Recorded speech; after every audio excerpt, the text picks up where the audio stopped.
Hello everyone. Now we are going to start with question number second exercise 6.2 and the question is that E and F are the points on the sides PQ and PR respectively of the triangle PQR. ठीक है, तो यहाँ पे एक triangle है PQR, वहां पे E and F points दिए गए हैं on the sides of PQ and PR. For each of the following cases state whether EF is parallel to QR or not.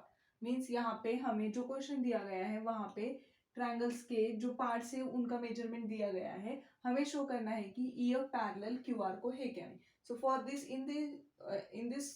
For this question जो text book में question दिया गया है उसके लिए डायग्राम नहीं दिया है, आपको यहाँ पे डायग्राम ड्रॉ करना है. तो वहां पे आपको चाहिए बेसिकली एक triangle.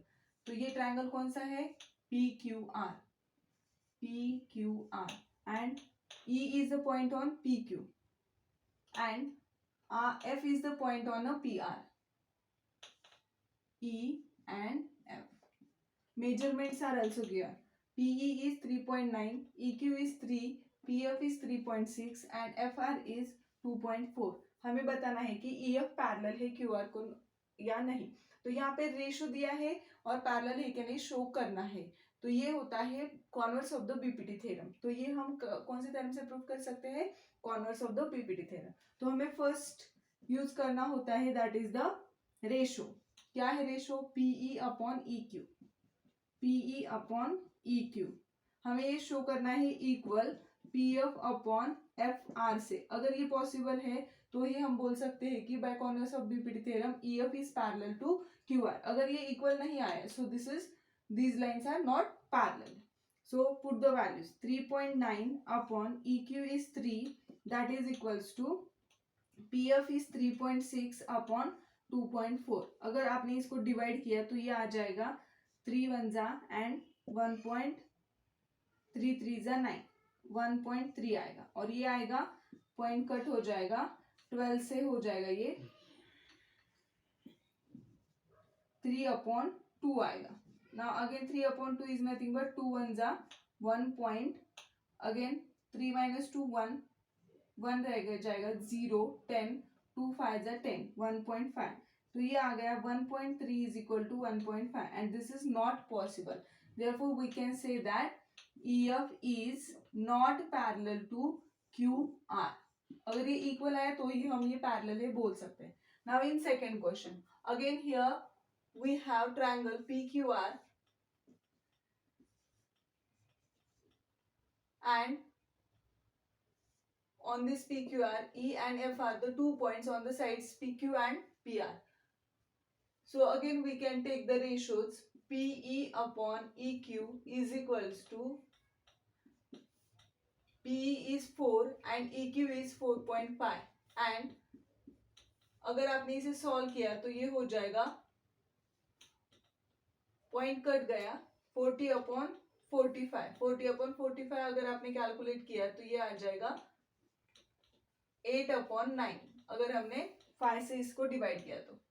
So again 8/9 is nothing but 9 से डिवाइड करो 0.08 0.88 आ जाएगा. So we can take it as 0.8.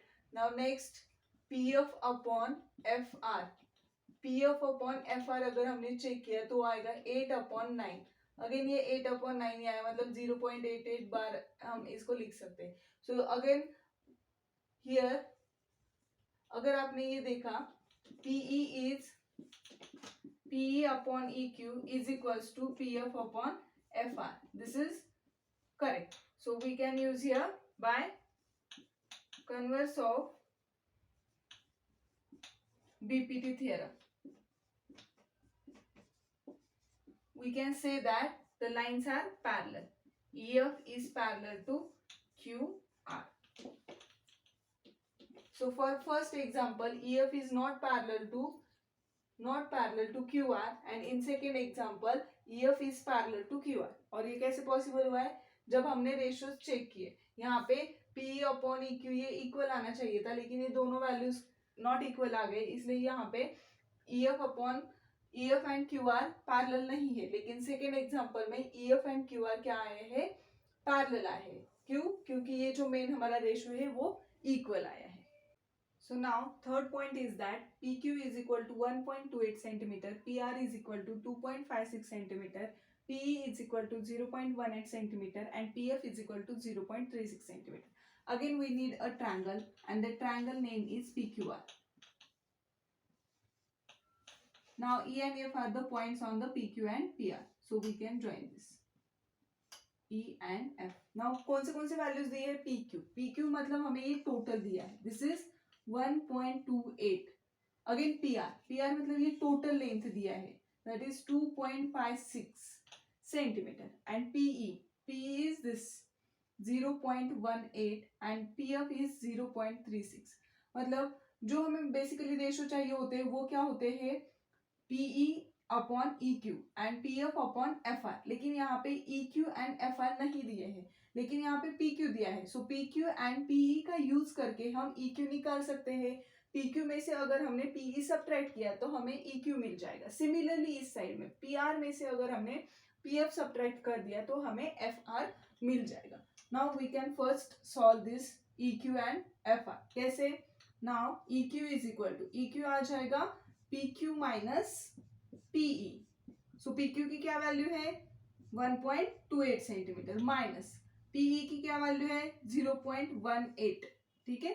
So 8 minus 8 0, 2 minus 1 1, point 1 minus 0 1. तो ये EQ की वैल्यू आ जाएगी 1.1 नॉट. और सेकेंड जो हमें चाहिए that is the FR. Therefore FR is equal to आएगा total PR minus PF. So PR की वैल्यू है 2.56 centimetre minus PF is 0.36 centimetre. अगर हमने ये सब्ट्रैक्शन कर दिया, सबको सब्ट्रैक्शन आता ही होगा, लेकिन जिनको नहीं आता है उनके लिए मैं यहाँ पे सेपरेट करती हूँ. 6 माइनस 6 0, 5 माइनस 3 2. डेसिमल पॉइंट के नीचे डेसिमल पॉइंट लिखो कभी भी, तो आप जो भी कैलकुलेशन कर रहे हैं वो इजी हो जाएगा. सो आंसर आएगा 2.20 centimetre. and these two quantities we need. Now we can take here ratio of first side, that is the PE upon EQ. So PE की वैल्यू हमारे पास है 0.18 अपॉन में EQ की वैल्यू हमने अभी फाइंड आउट की है, that is 1.10. अब यहाँ पे डेसिमल पॉइंट के बाद 2 डिजिट है, यहाँ पे भी डेसिमल पॉइंट के बाद 2 डिजिट है. अगर हमने ये दोनों नंबर्स को इंटू 100 कर दिया तो ये डेसिमल पॉइंट चले जाएंगे, तो ये आ जाएगा 18 अपॉन 110. अगर आपने इसको 2 से डिवाइड किया तो ये हो जाएगा 2 9 एंड 2 5 अगेन 1 रह जाएगा 2 5. सो ये आ जाएगा 9 upon 55. Now we can take second side ratio, that is the PF upon FR. PF की वैल्यू क्या है? 0.36. FR की वैल्यू अभी हमने फाइंड आउट की है, दैट इज 2.20. अगेन जैसे हमने पहले किया था वैसे ही डेसिमल पॉइंट के बाद 2 डिजिट है, तो हमने अगर दोनों न्यूमरेटर एंड डिनोमिनेटर को 100 से मल्टीप्लाई कर दिया तो ये डेसिमल पॉइंट जाएगा और यहाँ पे आएगा 36 अपॉन 220. हमने अगर इसको 2 से डिवाइड किया तो ये आ जाएगा 18 अपॉन 110. जैसे हमारा सेम ऊपर था नंबर वही आ गया. और अगर हमने इसे 2 से डिवाइड किया तो ये आएगा 9 अपॉन 55. अगर आपने दोनों रेशियोज ठीक से देखे तो दोनों इक्वल आए. So we can say that here PE upon EQ is equal to है PF अपॉन FR. सो जब ये रेशियो इक्वल आते हैं तो हम कोई भी लाइन जो ट्रायंगल के अंदर है वो ट्रायंगल के तीसरी साइड को पैरेलल है बोल सकते हैं by converse of BPT theorem. Therefore by converse of BPT theorem EF is parallel to QR, and this is the question they ask, that EF is parallel to QR or not. ठीक है. Now second question, this was question number 2. Now question number 3 we will see in the next video.